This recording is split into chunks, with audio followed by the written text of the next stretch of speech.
하나님의 말씀과 십자가를 이렇게 표현을 한번 해보겠습니다.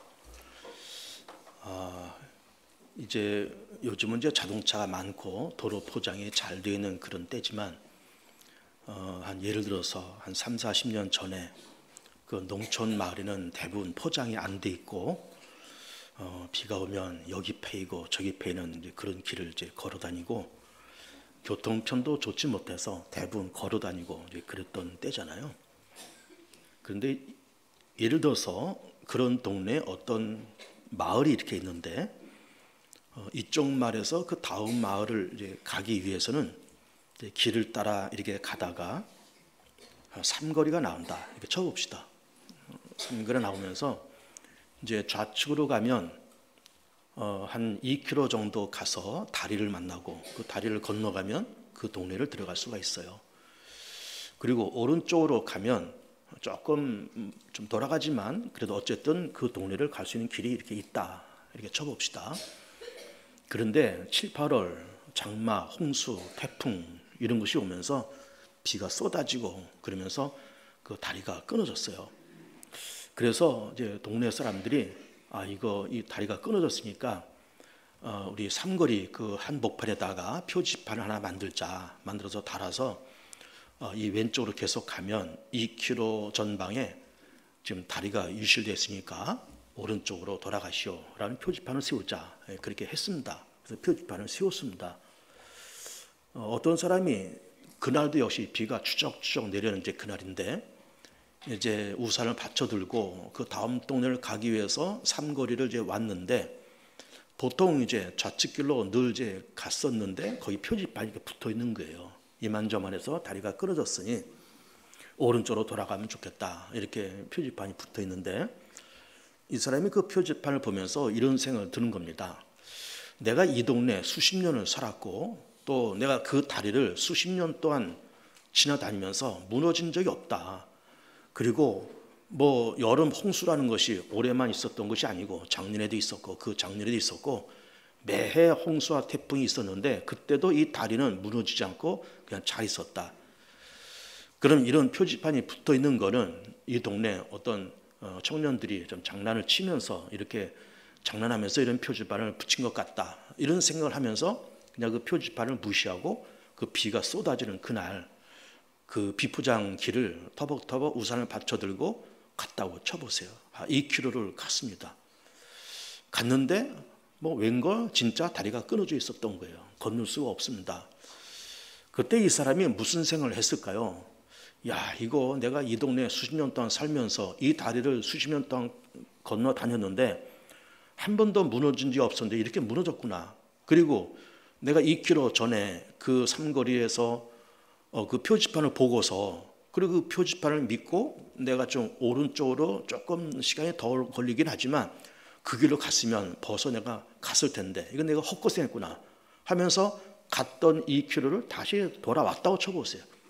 그러면 그렇게 비가 쏟아진 그날 비포장 도로 우산 하나 받쳐 들고 거기를 2km를 갔다가 또 왔으니 뭐 온몸은 비 투성이고 흙탕물에 뭐 신발은 뭐 이미 젖었고 흙탕물에 뒤범벅이 돼 있고 그러면서 2km 갔다가 2km 다시 오면서 투덜투덜 거리고 그 표지판을 믿었으면 좋았을 걸. 그 왜 내가 그렇게 생각을 잘못해서 그랬을까 하면서 투덜투덜 온 사람이 있다고 쳐봅시다.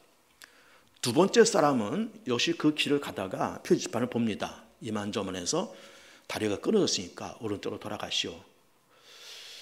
이 사람은 그 표지판의 그 표시를 믿었습니다. 그래 이 동네 사람들이 참 신실해서 이런 표지판을 미리 붙여놨구나. 내가 이거를 까딱 이 표지판이 없었으면 갔다가 돌아올 뻔했구나. 참 이 동네 사람들 참 고맙다. 그래서는 그 표지판을 믿고 조금 오른쪽 길로 약간 돌아가긴 하지만 오른쪽으로 갔으면 그냥 무사히 빠른 시간에 도착을 했다고 쳐봅시다. 첫 번째 사람은 낭패를 두 번째 사람은 그 표지판을 보면서 무사히 그 다음 동네로 갈 수 있었다. 이런 예를 제가 들어보는 겁니다. 이게 무슨 얘기인가 하면은 하나님은 세상을 바라보시면서 세상을 당신께서 만드셨기 때문에 세상이 다 눈에 보이잖아요. 다 한 손에 들어오시잖아요. 사람의 살아가는 그 모습이 이 세상에 돌아가는 그 모습이 한눈에 다 보이시잖아요. 다 보이시면서 인간의 삶의 기승전결이 다 보이는 겁니다. 기승전결이 뭘까요? 일이 시작돼서 전개되고 마무리 진다, 그런 얘기잖아요. 그럼 인생의 기승전결을 하나님께서 다 보시고 있는 거예요. 기가 뭘까요? 시작되는 거잖아요. 인생은 어디서부터 시작할까요? 로마서 3장 10절 그리고 에베소 1장 2장 1절부터 인간은 출발을 합니다. 뭐라고 기록되어 있어요? 의인은 없느냐? 하나도 없다는 거예요. 모든 사람이 죄를 범함에 하나님의 영광에 이르는 사람이 없다는 거예요. 다 치우쳐 한 가지로 무익하고 하나님을 찾는 자도 없고 다 파멸과 고생이 있어 평강의 길을 알지 못하면서 우왕좌왕하며 사는 것이 인간의 모습이고 그것이 출발이라는 거예요. 에베소서에서는 뭐라고 말씀하고 있어요? 허물과 죄로 너희들 이미 죽었다. 죽음에 걸려있다. 공중권세 잡은 자를 따라다니면서 살았어. 그 너희들 본질상 진노의 자녀야. 이게 인간의 출발이에요. 본질상 진노의 자녀. 여러분 이게 무서운 얘기 아닙니까? 이거는 뭘까요? 너희들은 애시당초 진노의 자식들이라는 거예요. 잘났건 못났건 뭐 금수저를 물고 태어났건 흙수저를 물고 태어났건 누구를 막론하고 신분 고하를 막론하고 누구나 마찬가지 그렇게 인생은 출발한다, 그런 얘기예요. 그러면서 기승 쭉 전개되죠. 그러면서 어쨌든 뭐 그런 환경에서 태어났고 그렇게 살고 있지만 그렇게 출발했지만 나름대로 모든 사람들은 다 열심히 삽니다. 뭐 배우고 돈 벌고 취직하고 재테크하고 시집장가가고 애들 기르고 열심히 살아갑니다. 그런 30대 40대 50대를 열심히 다 그렇게 살아가요. 뭐 그렇게 돈 벌고 열심히 사는 것이 절대로 나쁜 것은 아닙니다. 열심히 살아가요. 그렇게 전개가 됩니다. 근데 그렇게 열심히 살아가지만 무엇이 전개되는가 하면은 에베소 2장에 있는 말씀처럼 공중것을 잡은 사단이 세상을 전개해 나가요. 그리고 온 세상을 미혹하면서 사람을 속입니다. 여러분 미혹한다는 것을 속인다는 거잖아요. 그러면서 배웠거나 안 배웠거나 잘났거나 못났거나 모든 사람들은 예수를 모르는 모든 사람들은 믿음이 없는 모든 사람들은 본인들이 인정하든 인정하지 않든 사단의 속임을 받으면서 지금 살고 있는 거예요. 사단의 속임을 받으면서. 아까 그 삼거리 예를 한번 들어보세요. 그 삼거리를 갔는데 첫 번째 사람 예를 들어보면 그걸 보면서 이 사람이 뭐라고 생각해요? 이거 동네 사람들이 장난치는 거야, 이렇게 생각하는 거잖아요. 장난치는 거야 라는 생각을 본인이 물론 하는 거지만 사단이 그 사람을 속이는 거예요. 야, 여기 이게 표지판에 서 있는데 가짜야. 동네 사람들이 이게 장난친 거야. 그러니까 너 그거 믿지 말고 그냥 가. 이게 사단이 하는 짓이에요. 그러면서 공중고수 잡은 온스마이가 우는 사자처럼 두루다니면서 삼키차를 찾으면서 뭘 해요? 미혹합니다. 속입니다. 다 속입니다. 세상은 그냥 우연히 저절로 생긴 세상이야. 뭐 내세가 있어? 없어. 죄를 지면 그 죄에 대한 싹이 있어? 없어. 그냥 살아. 그러다가 죽으면 끝이야. 괜찮아. 하나님 없어. 믿음 없어. 다 사람들을 속이는 겁니다. 근데 그렇게 살면 돼. 네 하고 싶은 거 다 하면서 살아. 네 욕심 있어? 욕심대로 살아봐. 괜찮아. 사단이 다 그렇게 속이는 겁니다. 다 그렇게 살아가요. 그러면 그렇게 속으면서 어떻게 돼요? 결국은 죽고 결국은 지옥 가요. 이게 다 사단이 하는 짓입니다. 이게 기승 전까지 있었던 그런 사건인 거예요. 결은 뭘까요? 죽음이에요. 다 죽습니다. 다 죽어요. 그런데 죽는 것도 왜 죽는지를 사람들이 모르는 거예요. 그냥 뭐 때가 됐으니까 뭐 수명이 다 됐으니까 죽겠다. 그렇게 말하지만 성경은 분명히 말씀하고 있잖아요. 사람의 죽는 것은 이거는 죄에 대한 대가라는 거예요. 죄에 대한 결론이 죽음이라는 거예요. 그럼 죽음은 또 끝일까?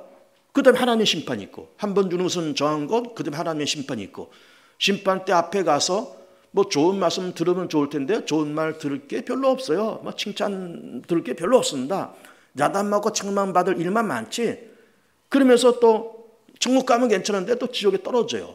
그러니까는 출발부터 에베소 2장부터 출발해서 그렇게 살다가 사단의 미혹을 받고 왜 죽은지도 모르다가 죽고 하나님의 심판대 앞에 덜렁 이렇게 서 있다가 심판받고 지옥에 떨어지는 이런 인생의 그림이 하나님의 한눈에 다 보이는 거예요. 그런데 대부분의 많은 사람들이 그 삼거리에 서서 표지판을 보면서 그걸 안 믿는 겁니다. 왜 안 믿을까요? 사단의 미혹을 받기 때문에 안 믿어요. 이게 또 장난쳤구만. 내가 작년에도 건너가 봤고 재작년에도 건너가 봤고 작년에는 올해보다 더 큰 홍수가 있었는데 안 무너졌어. 그러면서 자기의 고정관념과 사단의 속임을 믿으면서 그냥 가는 거예요. 갔더니 웬걸? 다리가 끊어진 거 어떡합니까? 하나님 이걸 보시면서 하나님도 인생 삼글에다가 표지판을 딱 박아 놓으셨습니다. 무슨 표지판? 십자가라는 표지판을 박아 놓으신 거예요. 딱 박아 놓으시고 인생들아, 이렇게 살다간 너희들은 다 죽어. 망해. 이렇게 살다간 다 지옥 가. 봐라, 너희들의 출발이 뭔지 아니? 에베소 2장, 로마서 3장 10절. 이게 너희들의 출발이야. 또 사단이 공중 것을 잡고 너희들 미혹하고 있어. 그러니 이대로 살다간 다 사단이 미혹받아서 다 털리고 다 망하고 다 죽고 다 지옥 가. 그러나 내 아들 예수가 온 인류에서 그렇게 죄의 짐을 다 짊어지고 대신 죽었으니, 그러므로 너희들이 마음으로 믿고 입으로 시인하면 구원받아서 내 자녀가 되고 성령까지 내가 선물로 줄게. 그럼 성령이 너희들을 사로잡아서 나한테 오는 그날까지 복되게 은혜스럽게 인도해 갈 거야. 그러니까 내 아들 예수를 믿고 복받고 형통한 자가 되고 더불어 장성한 사람이 되어서 나한테 왔으면 좋겠다 하고서는 삼걸에다가, 인생 삼걸에다가 십자가라는 표지판을 딱 하고 박아 놓으신 거예요. 박아 놓으신 겁니다. 믿으면 살고 믿지 않으면 죽는 거예요. 여러분 보세요. 삼걸에 있는 그 표지판, 왼쪽으로 하면 다리가 끊었다. 믿으면 오른쪽으로 약간 한 10분 정도 지체되지만 그냥 무사히 잘 가지만, 믿지 않으면, 받아들이지 않으면 낭패를 당하는 거예요. 그러면 삼거리야 뭐 왔다 갔다 2km, 그럼 고생했다 쳐요. 비 오는 날 2km라고 2km 왔어요. 1시간 이상 걸릴 겁니다. 비 홀딱 맞았어요. 그 표지판은 그 안 믿어서 한두 시간 헛고생하고 비 좀 맞았다, 그 정도지만 십자가는 다 그렇습니다. 믿으면 살고 안 믿으면 죽는 거예요. 믿으면 성공이고 안 믿으면 망하는 거예요. 그렇잖아요. 살고 죽는 문제가 있습니다, 여러분. 여러분 예수 믿는 것이 뭐 예수 믿어서, 제가 늘 이제 오늘도 세례 받는 우리 학생들이 있고 다 그렇지만은 세례 받는 분들한테 늘 종종 질문을 해요. 교회 다니니까 마음이 평안하냐? 마음이 평안하대요. 물론 다 좋습니다. 예수 믿어서 마음 평안한 건 물론 참 큰 축복이에요. 그런데 예수 믿는 거는요, 이게 생명을 부여하는 그런 사건이잖아요. 생명을. 예수 믿는다고 하는 거는, 이거는 사망에서 생명으로, 죽음에서 새로운 삶으로 이게 전환되어서 살아가는 것이, 이게 예수를 믿는 겁니다. 그러니 표지판, 삼거리는 표지판 안 믿으면 뭐 한두 시간 헛고생하는 거, 그게 문제가 아니라 안 믿으면 죽는 거예요. 망하는 거예요. 여러분 예수 안 믿으면 망하는 겁니다. 예수 안 믿어서 조금 예수 믿으니까 마음 평안해.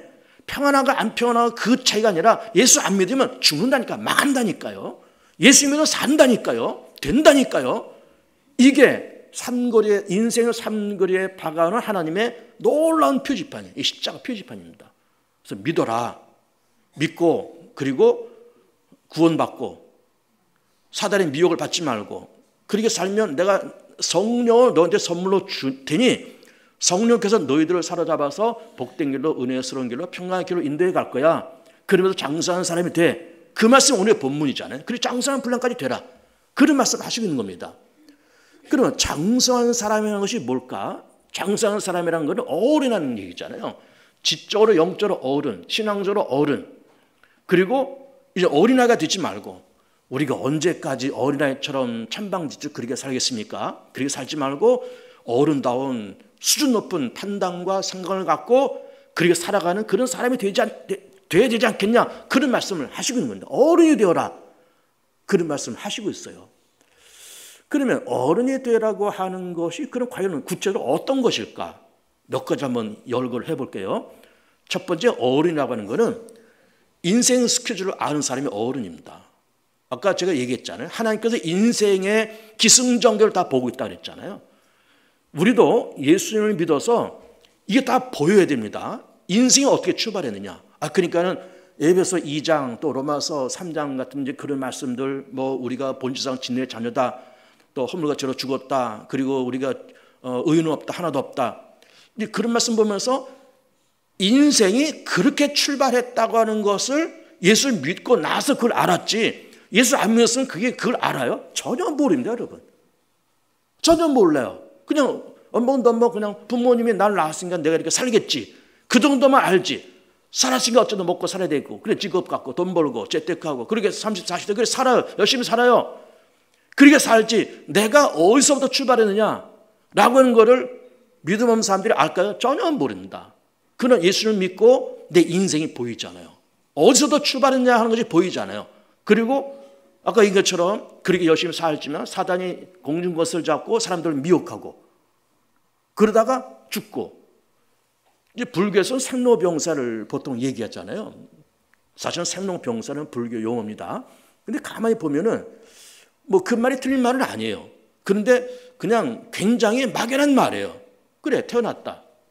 또 살다가 늙어. 병들어. 그래 죽어. 그러면 그렇게 태어나서 죽는데 그럼 대책이 뭐냐 이거예요. 이걸 말해야 종교잖아요. 이걸 말해야 진리잖아요. 이걸 말해야 생명이잖아요. 그냥 죽는다라고만 얘기하지 왜 죽느냐라는 것도 말 못하고 죽은 다음에 뭐가 될 거냐는 것도 말을 못해요. 왜 모르니까 말을 못하는 거예요. 그래서 성경은 정확하게 말하잖아요. 왜 죽어요? 죄 때문에 죽는 거예요. 늙어서 죽어요. 병들어 죽어요. 사고가 나서 죽어요. 이거는 겉으로 드러나는 건 하나의 현상이고 모든 인류는 다 죄 때문에 죽는 겁니다. 그래 죄의 삭은 사망이잖아요. 죄 때문에 죽어요. 그 죽으면 끝일까? 끝도 아니잖아요. 죽은 다음에 하나님 심판이 있고 천국이 있고 지옥이 있고 내세가 있고, 이게 예수를 믿으면서 다 보여지는 그런 우리의 삶의 파노라마인 겁니다. 이게 다 보이는 거예요. 이걸 보는 사람이 장수한 사람이에요. 이걸 못 보는 사람은 믿음도 없는 사람이고, 이걸 못 보는 사람은 여전히 어린아이예요. 사람이 왜 태어났는지, 어떻게 태어났는지, 우리 출발이 뭔지, 왜 죽는 건지, 죽은 다음에 뭐가 되는 건지 아무도 모르면서 덜렁덜렁 살아가는 그런 어린애 같은 사람이 될 수 있더라, 그런 얘기예요. 그런데 우리가 예수 믿어서 장수하는 사람이 되다 보니까 이게 다 보이는 겁니다. 출발이 보여요. 기승전결이 보여요. 생로병 병사가 보이는데 그 죽는 것도 왜 죽는지도 알게 되었고, 죽은 다음에 무슨 일이 펼쳐질 것도 다 우리는 알게 됐어요. 부활의 세계, 하나님의 나라, 하나님의 심판 때 다 우리가 알게 됐잖아요. 믿게 됐잖아요. 이게 장수하는 사람입니다. 근데 이거를 안다고 하는 것만으로 그치는 것도 좀 문제가 있습니다. 알면 뭘 해야 될까요? 준비를 해야 되죠. 그리고 동시에 경각심도 가져야 돼요. 살짝 마음의 부담감과 어떤 경각심도 필요하고 준비도 필요하고. 그렇잖아요. 늙어요. 그러면 젊은 사람은 장년의 때를 준비해야 되고, 장년 사람들은 노년의 때를 준비해야 되고, 노년에 계신 분들은 죽음을 준비하셔야 되고. 그렇잖아요. 어차피 내게 다가올 현실이니까 준비하고 살짝 경각심도 갖고. 아무리 젊다고 무슨 뭐 재산이 뭐 몇백억 몇천억 있다고 해서 천년 만년을 살아요? 뭐 그냥 그런 재산을 갖고 떵떵거려도 때가 되면 나가요. 다 가면서 내가 그럼 얼마 아니면 죽을 텐데, 내가 죽음이라는 것이 내 삶의 현실로 다가올 텐데 라고 하면서 그거를 경각심을 가지고 쳐다보고 준비하고, 죽음도 준비하고, 그 다음에 하나님의 심판 때가 있다고 그랬잖아요. 그럼 하나님의 심판 때 앞에서 내가 무슨 말을 할까? 정말 부끄러운 모습으로 설 수는 없잖아요.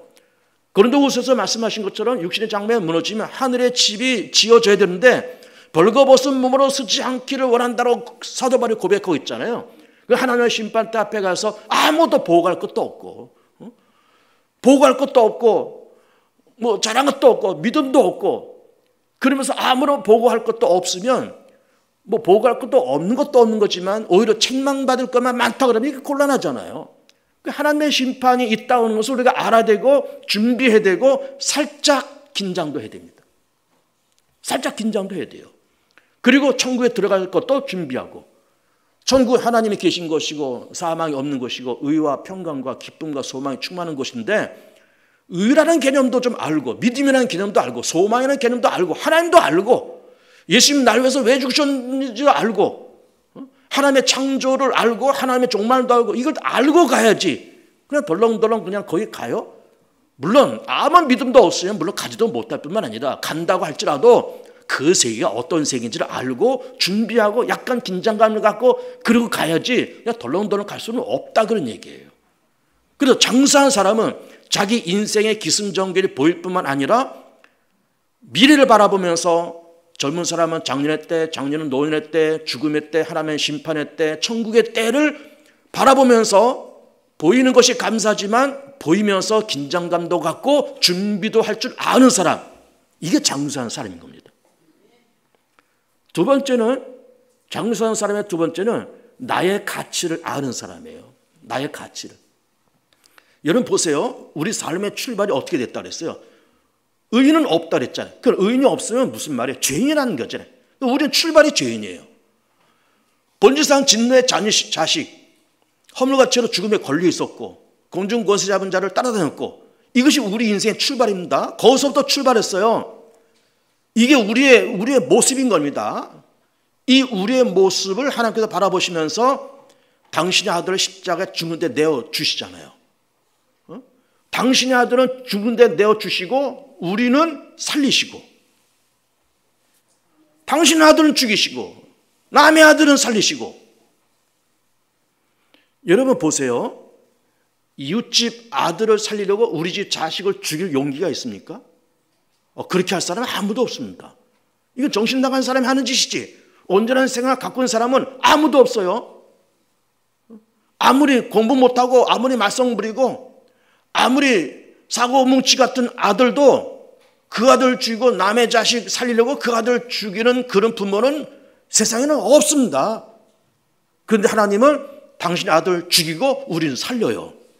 이런 일을 하나님께서 하셨습니다. 이게 십자가예요. 이게 십자가입니다. 우리는 가치 없는 우리 인생이잖아요.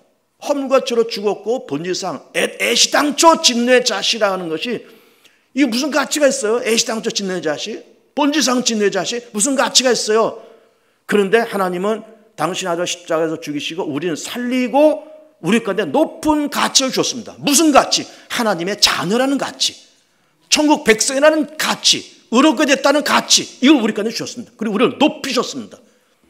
그래서 우리 세상 살면서 우리 인생이 보인다는 것도 물론 중요하고 준비하는 것도 다 중요하지만, 하나님께서 날 위해서 그렇게 하셨다는 그 가치를 알고, 이 가치를 알 때 나도 세상을 가치 있게 살 수 있고 세상을 의롭게 살 수 있고 세상을 조신하게 살 수가 있는 겁니다. 가치를 알자라고 하는 거예요. 세 번째는, 장사하는 사람의 세 번째는 삶의 갈등이 없어야 됩니다. 삶의 갈등. 우선은 내 자신과 갈등이 없어야 돼요. 나와 내가 나 자신과 갈등이 없어야 돼요. 여러분 스스로의 갈등이 많죠. 불만이 많죠. 왜 나는 요걸까? 갈등이 많죠. 내가 내 자신 속에 갈등이 없어야 됩니다. 불평, 불만이 없어야 됩니다. 그리고 내 가족 간의 불평, 불만과 갈등이 없어야 돼요. 이 장사하는 사람은 그렇습니다. 가족에 대해서 아무런 불평이 없어요. 같이 사는 그 남자, 그 여자에 대해서 아무런 불평과 갈등이 없어요. 우리 아이들에 대해서 아무런 불평과 갈등이 없습니다. 이게 장사하는 사람의 모습이에요.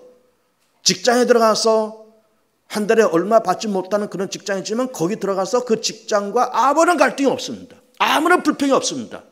그 회사의 사장과도 아무런 갈등이 없어요. 그냥 감사할 뿐이에요. 이게 장사하는 사람이에요. 교회 와서도 아무런 갈등이 없습니다. 아무런 불평이 없습니다. 예배 드리면서 아무런 갈등도 아무런 불평도 없어요. 이게 장사하는 사람이에요. 그런데 이렇게 갈등과 불편한 일이 생기면 이게 어렵습니다. 굉장히 어려워요. 가정도, 이게 가족 구성원 가운데 갈등과 불편한 일이 생기고 교회 와도 갈등이 생기고 불편한 일이 생기면 이게 어렵습니다. 굉장히 어려워요. 그러니까는 장사하는 사람은 내 인생 속에 우선 나 자신과도 마찬가지고 내 가족 안에서도 마찬가지고 교회도 마찬가지고 직장, 내가 머물게 되는 모든 공동체 가운데서 갈등이 없어야 됩니다. 이게 장사하는 사람의 모습이에요. 그리고 네 번째는 한 50이라고 하는 선을 한번 그어보세요. 50살. 50년 살아왔잖아요. 그러면 요즘 보통 웬만한 한 90은 사니까 50년은 인생의 절반을 조금 넘었다, 그렇게 볼 수 있어요. 50년 정도 살고 앞으로 한 30년 내지 40년 이렇게 살 거잖아요. 50년을 딱 그어보세요. 그거 제 얘기 한번 잘 들어보세요. 50세가 넘기 전에 우리가 뭘 만나야 되는 줄 알아요? 내 목자를 만나야 됩니다. 내 목자를. 50년이 넘기 전에 내 교회를 만나야 돼요. 미안하지만 예수 믿은 지 꽤 오래됐음에도 불구하고, 연세가 50이 넘으셨음에도 불구하고 아직 내 목사를 못 만났다, 내 목자를 못 만났다, 내 교회를 못 만났다. 그 불행한 인생입니다. 내 목사를 만나고 저 사람은 내 목사야. 우리 가정의 목사고 이 교회는 내 교회야. 이 교회 내가 다니고 우리 자식들 다 우리 교회 다니고 교회에서 커서 청년부 뭐 우리 장년 올라와서 다 교회 다니고 그리고 또 내가 여기서 죽으면 우리 담임 목사님은 또 내 장례식 해줄 거고 이렇게 50이 넘기 전에 내 교회와 내 목사, 내 목자를 만나야 돼요. 그래서 내 목사를 만나면서 저 양반이 내 생명을 책임질 양반이고 우리 가정의 운명을 맡겨도 괜찮을 만한 목사님이야. 그런 목자야. 그런 목자를 만나셔야 됩니다. 그게 행복한 사람이에요. 이게 장사한 사람이에요. 언제 전까지? 50 전까지는 그런 걸 만드셔야 됩니다. 또 만나야 되고 50이 넘어서도 내 교회를 아직 못 만났다? 참 곤란합니다. 50 넘어서도 아직 내 목자, 내 목사를 못 만났다? 불행해요. 참 불행합니다. 뭐 사회적으로 성공하고 돈 벌고 다 했을지 모르지만 내 목사를 아직 못 만났다? 내 교회를 아직 못 만났다? 정말 내 뼈를 묻을 교회를 아직 못 만났다? 내 운명과 내 생명을 맡길 만한 그런 목사, 그 목자 못 만났다? 곤란합니다. 대단히 불행한 얘기예요. 그리고 50을 딱 이렇게 거놓고 50 이전에는 정치 성향도 좀 진보적인 생각을 좀 갖는 것이 맞고요. 50을 넘으면 좀 보수적인 생각을 갖는 것이 맞아요. 그냥 나이가 들었음에도 불구하고 젊은 사람들과 괜히 깃발 들고 왔다 갔다 하면서 데모하러 돌아다니고 이게 참 보기가 딱합니다. 또 젊은 애가 이게 무슨 벌써 꼰대가 돼가지고 이게 아주 보수적인 그런 애가 돼 있으면 이것도 이상한 거예요. 젊은 애가 그러고 있으면. 그래서 젊었을 때는 좀 진보적인 사상이 있고 나이가 들면 좀 보수적인 사상이 있고 그래서 어떤 정치 철학자는요 이런 얘기까지 했습니다. 젊어서